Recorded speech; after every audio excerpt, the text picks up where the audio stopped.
And welcome back to another edition of Coach's Show. Week 3 wrap-up going into Week 4 as all Columbus high schools got victories on the gridiron Friday night. Joining us as always for our first segment is head coach Craig Williams with the Discoverers.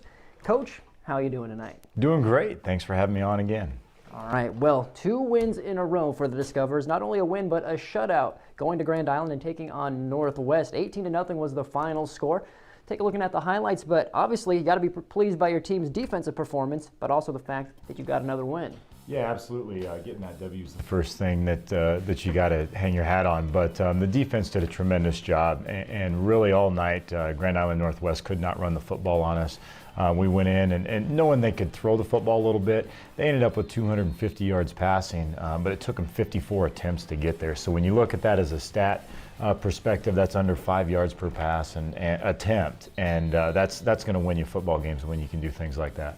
Well, Cook goes for 146 yards, and that was only on 13 attempts. But we talked a lot about him last week. You guys had 7 different players catch the ball, counting running backs out of the backfield. How do you feel about this year's stable of receivers? Esh obviously leading that game with 3 receptions for 35 yards. Yeah, and Esh is technically a running back, so we hit him coming off the slot position out of the backfield. I think 3 of our wide receivers caught balls, a tight end, and both of our tailbacks. So we hit 6 and 7 guys again out of the in different pass routes.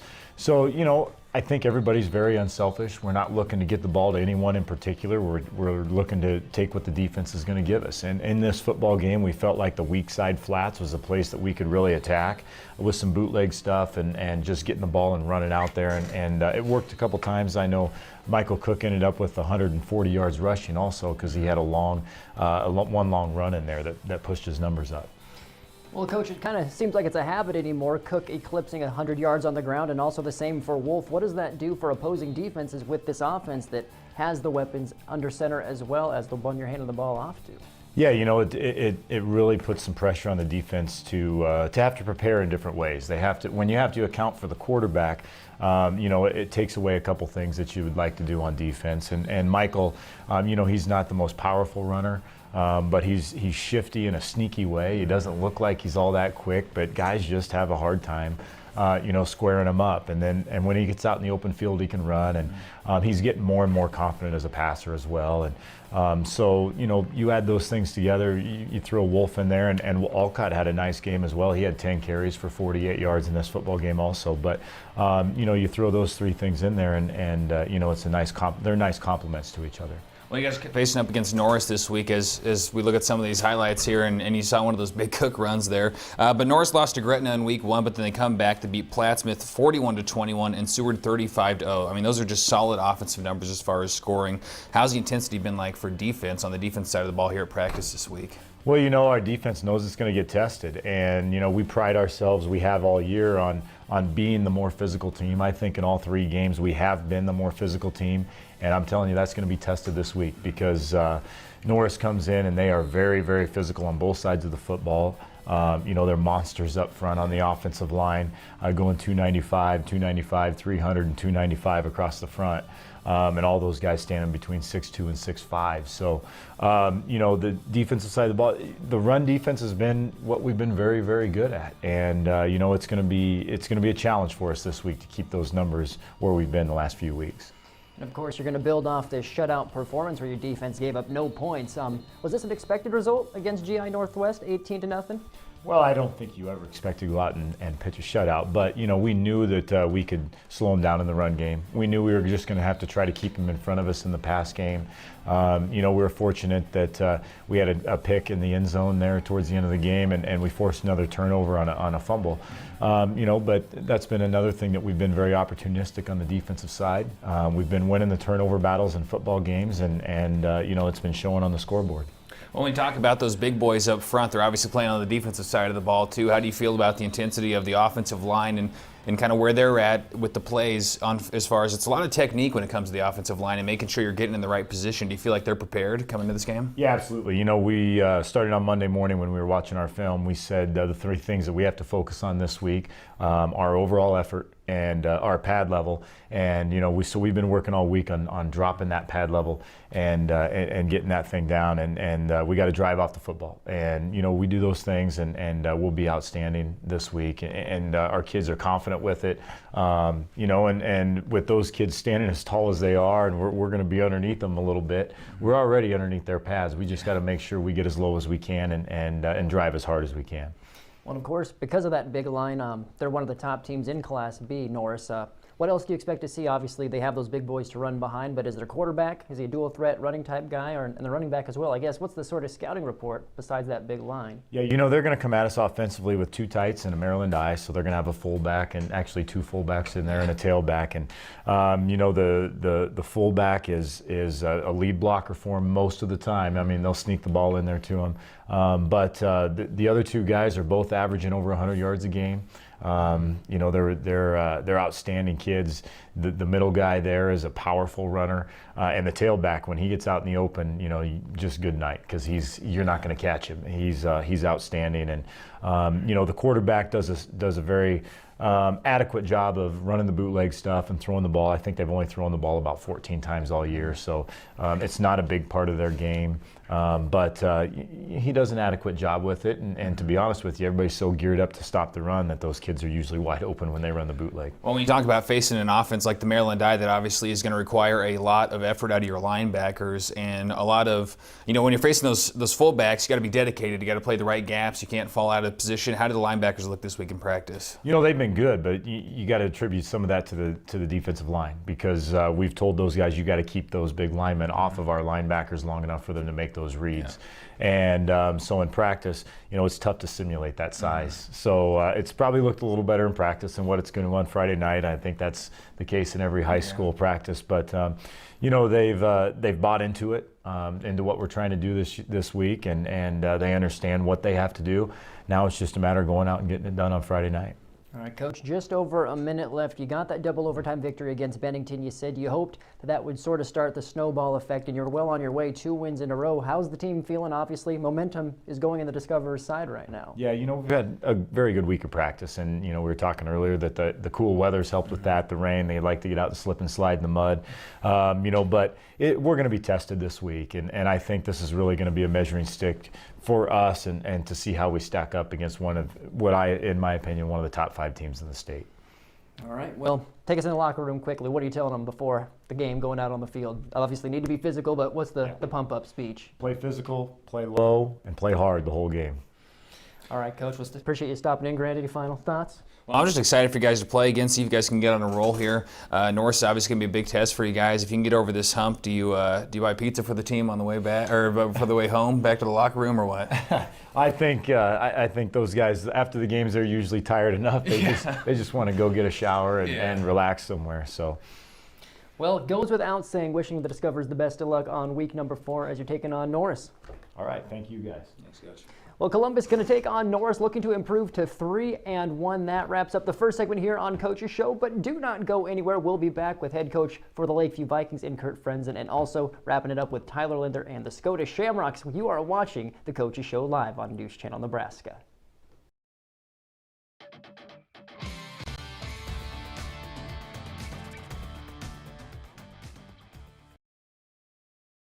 Hi, I'm Dee Hansen. I'm the Marketing Director, and we would like to introduce you to Bank of the Valley. Community-minded, family-centered, measurable relationships. When it comes to your business, agriculture, and personal banking needs, trust Bank of the Valley. We're obviously a locally owned bank, but we're also a bank that's very involved. The most important thing is when you walk in the front door, everybody knows your first name. We are small town banking with all the modern conveniences. Bank of the Valley in Bellwood, David City, Platts Center, Columbus, and their new location in Humphrey.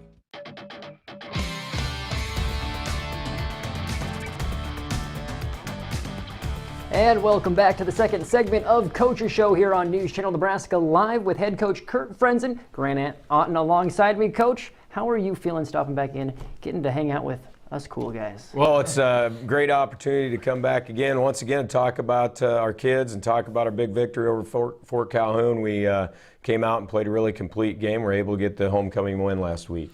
Let's jump right in. A contest you never trailed from, but Fort Calhoun came in undefeated into your house, and you guys took care of business as we take a look at some highlights. Yeah, they played really hard. You know, they were a team that played with really great effort. They actually returned the opening kickoff down to like our 10-yard line or whatever it was, and our defense came out and got a huge stop and forced a field goal attempt. Lucas Thatcher did a great job there breaking up the pass. Nice sophomore player for us, and we held them to a field goal attempt, which they ended up not making. Jacob Franzen had a nice night for us rushing the football. I think he ended up with right around 130 yards or so and did a nice job for us.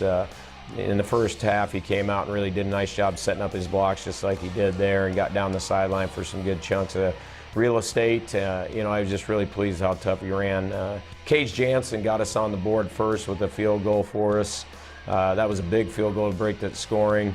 And then we were able to just, you know, kind of chip away offensively, and we were able to complement our defense. You know, I felt our defense did a really good job all night long, rallying to the football and getting stops, and then our offense was able to get down the field. That was a big dump pass that we threw to Dylan Sprunk.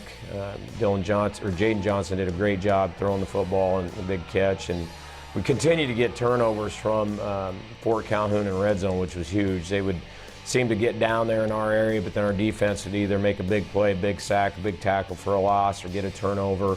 You know, again, Nick Dolezal with another big play for us defensively. And here's another one where Connor Werdeman got a good push, and we were able to get some tackles and stop him short of the end zone once again. And then, you know, we just continued to do that during the course of the evening. And, you know, anytime that you can get stops down your red zone, that's big because, you know, they had opportunities to score, but to stop them like we did with our backs against the wall and plays like that out of Connor Werdeman, we were able to knock the ball away. And our offense did just enough throughout the course of the night where we were able to get some first downs. We had a couple third and longs on our last scoring drive we were able to convert on, and Jaden Johnson did a great job extending plays, and this is just one of the moments where he did that the other night. He's got shiftiness definitely to him. And then we were able to set up Dakota Prorock with a nice jet run late in the third quarter, I believe.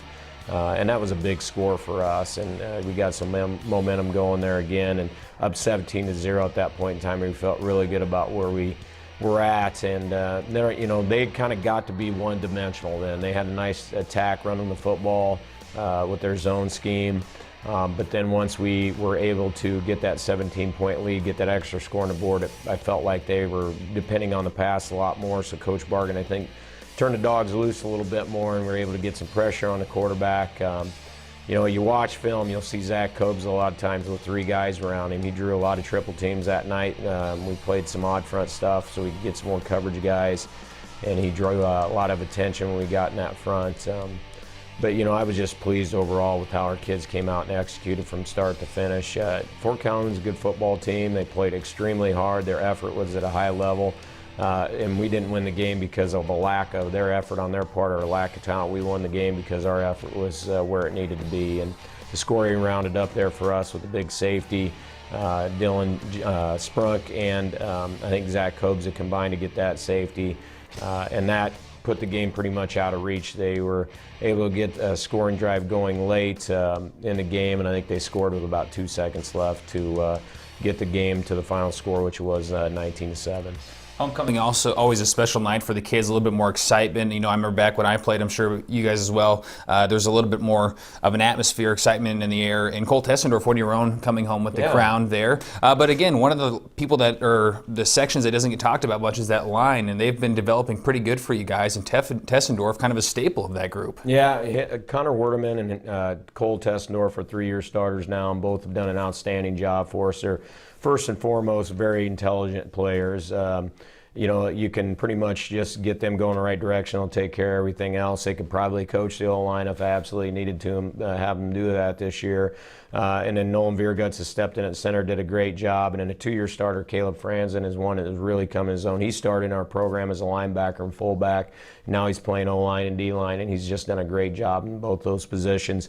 Alex Vakes has had a tremendous year. You talk about effort guys. He's one that definitely is an effort guy. And he goes 100 miles an hour in practice and in games, and we couldn't be more pleased with where he's gotten as well. But yeah, Cole Tessendorf with a big homecoming victory. He got that. And then Ryan Luters was a homecoming queen. She's actually a football trainer for us. So football team took home some crowns that night, and that was great to see. And congratulations to both of them. Well, Coach, how are you feeling 3 games into the season? I know preseason question marks, a lot of new faces, but you're sitting at 2-1 heading into week 4. How's that feeling for you and your players? Well, we're happy with that, but definitely not satisfied. We've got a lot of work to do, and that's the thing. We've got a high ceiling yet left for this team, and I think it's a group that has a lot left to achieve. We're really excited about where we're at as far as the effort level. I think above and beyond anything else, our effort's been good throughout the season. So if that can continue, and then we can continue to grow fundamentally and get our techniques down and job responsibilities, I think, again, you'll see this team improve each and every week.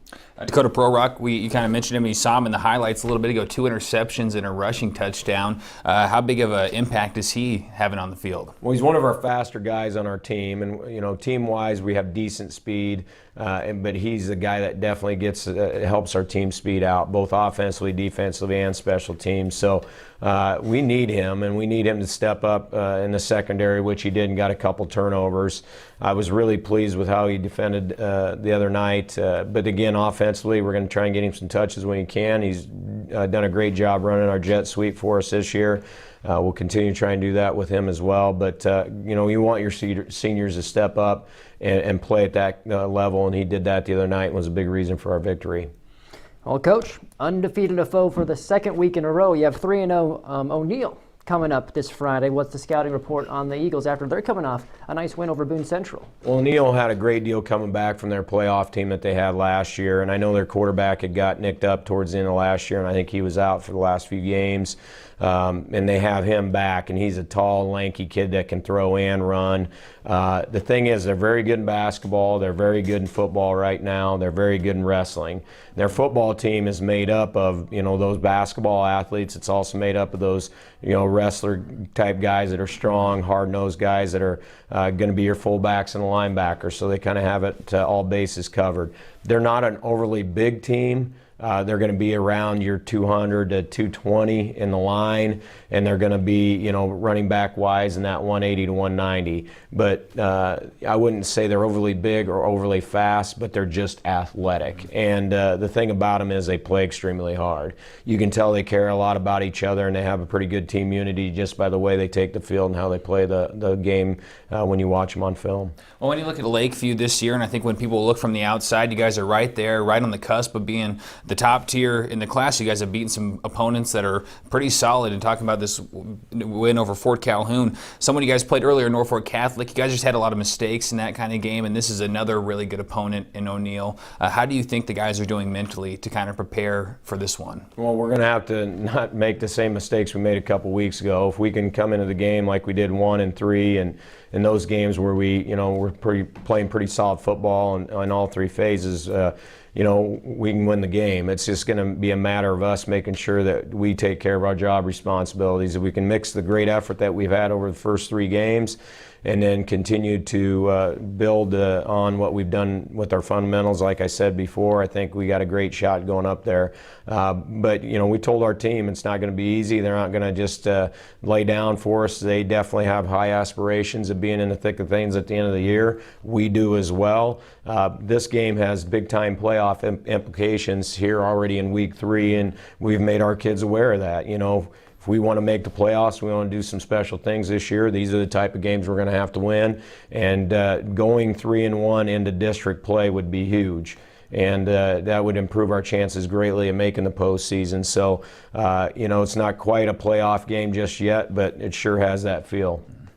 All right, Coach. Well, our time has come to an end, but it always goes without saying. Wishing you guys the best of luck. Hopefully the Vikings 3-1 after Friday. That would be great. We'd love the opportunity to come back next week and talk about going into district, a 3-1 team. I know our kids are going to get on the bus and ready to go, and it's just a matter of us getting up there, taking care of what we can take care of, what we can control, and if we can do that, good things are going to happen for us. All right, well, stay with us on Coach's Show. We will be seeing head coach Tyler Linder with the Shamrocks in the next segment.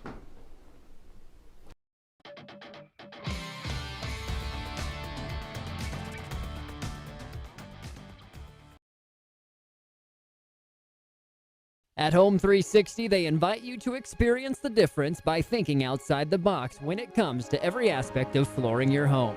Home 360 will help you transform your home with a huge selection of the area's most popular products and a design team that stays on top of the latest trends and the most classic finishes.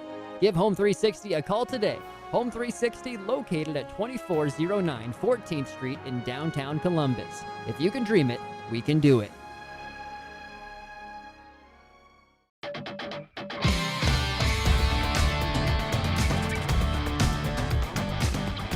And welcome back to Coach's Show for our final segment with head coach Tyler Linder of the Scottish Shamrocks. Didn't decide to bring in the blazer this week. He has the pullover instead. What's with that, Coach? You know, I just figured we'd go a little bit more casual this week. Looks good. It's not a bad choice. It's a casual Wednesday. The Shamrocks feeling quite well. 39-26 victors over Pierce on homecoming, sitting at 2-1, and a big match on the horizon this Friday. We'll jump into that rivalry match, but first, let's rehash that contest against the Blue Jays. Very good performance, specifically by that freshman quarterback Tyler Palmer, accounted for 6 touchdowns. Yeah, Tyler's coming into his own as our starting quarterback. Again, he is a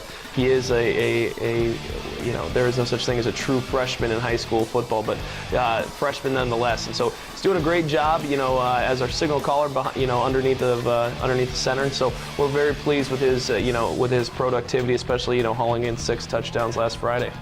When you look at his production, 7 for 9, 209 yards, 15 rush yards on top of that, and his first 3 passes are for touchdowns. So that's exciting for a quarterback, period. But did you see this kind of potential coming into the season? Is this something you expected out of a freshman quarterback?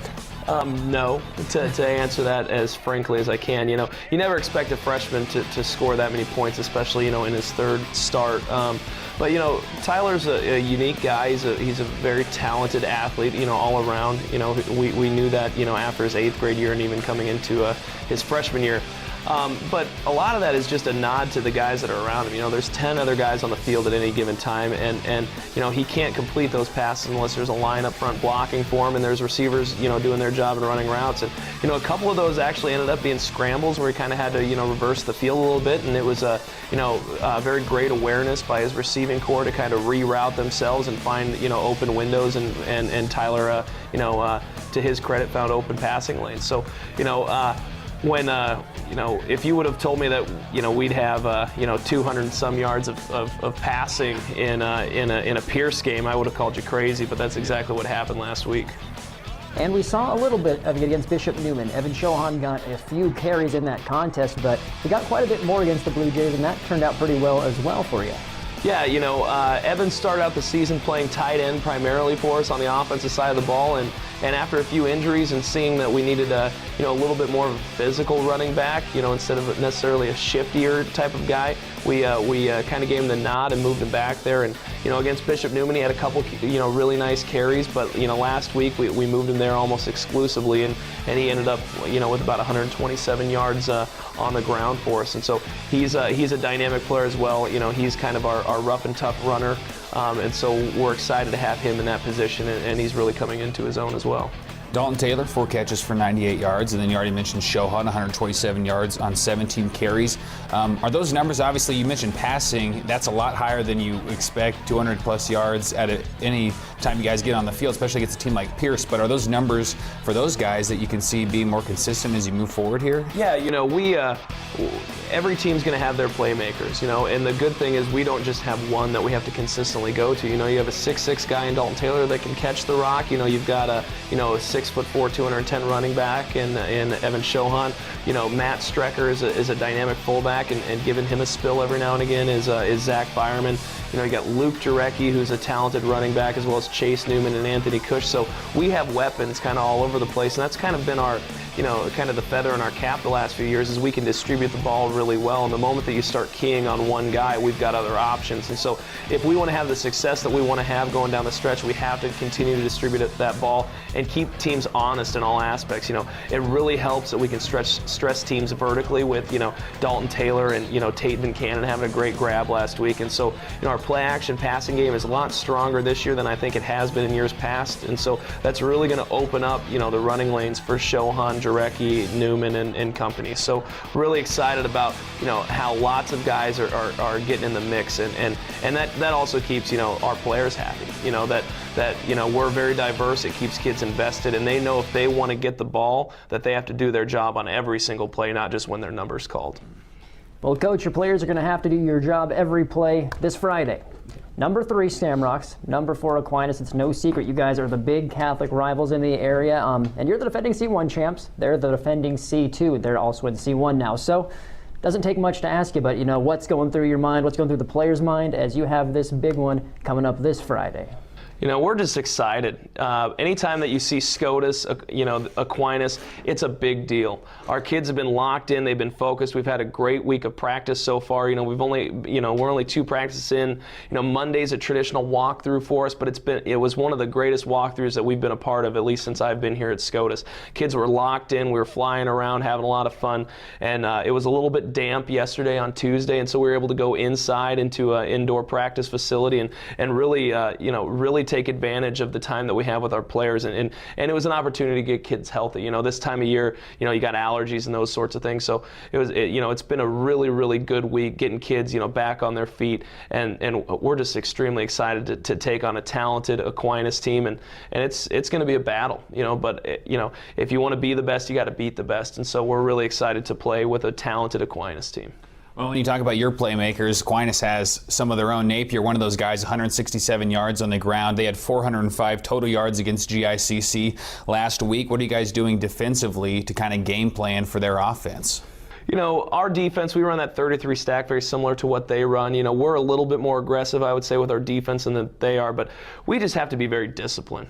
Again, they run almost the exact same offense that we do, and they rely heavily on distributing the ball as well. And so, we're not going to be able to key on one guy like Napier. We're going to have to lock in on every single one of their guys. They've got some very talented running backs. Their quarterback's a sophomore, but he would arguably probably be their best running back, had he not been under center. So he's a dynamic, athlete and very, very scary in the run game as well. So we've got to be disciplined. We've got to do our job, play gap solid defense, and ultimately just set our offense up, in a successful situation by winning field position. And so that's going to be extremely huge. You can always look at 2 areas of stats at the end of every Aquinas and SCOTUS game, and those 2 areas will tell you who wins it, and that's field position and time of possession. And so those are 2 areas that we've been focusing on a lot this week, and we're going to scratch and claw our way to win it.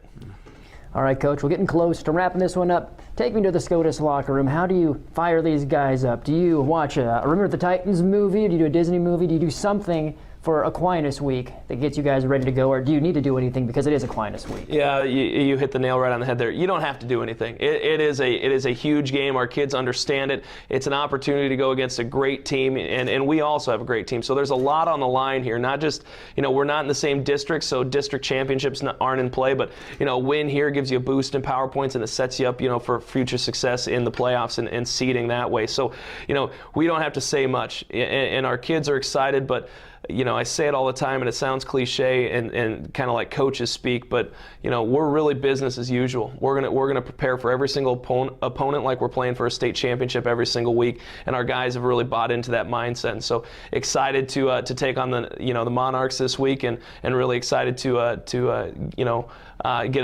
get down to David City and hopefully come home with a win. Well, obviously exciting. Last year you guys came away with a big victory. Talk about the intensity, I guess, for you guys, and maybe the pressure as you come from both being state champions last year and then coming into this game. And then it's just a battle royale when you talk about what's on the line coming in here. Yeah, it's a big game. We're only going to be in week 4, but it's already going to be a playoff type of atmosphere. I know that there's going to be 2 different television stations covering it. There's one, you guys being one. There's a couple of radio stations coming in, and so there's a lot of buzz around this game. But really, I guess the pressure comes from knowing that every single play is important, right? You're a part of so many different games where you can make a mistake or 2 and still feel confident coming out, but every single snap, every single possession, when that clock is ticking, is vital to the outcome of the game. So our kids have got to be locked in, not just when the play is coming their way or when we call their number, but at all times. And so, what I've seen so far this week has given me a lot of a lot of trust and a lot of hope. So, excited to see what our boys can do on Friday. One thing is for certain, we're going to have a good one on Friday night. The Shamrocks #3, Aquinas #4 is going to be broadcast live on News Channel Nebraska, ColumbusNewsTeam.com. Kickoff is at 7 p.m. Coach, good luck. We're looking forward to another big one. Hey, thanks a lot, guys. We're looking forward to it, too.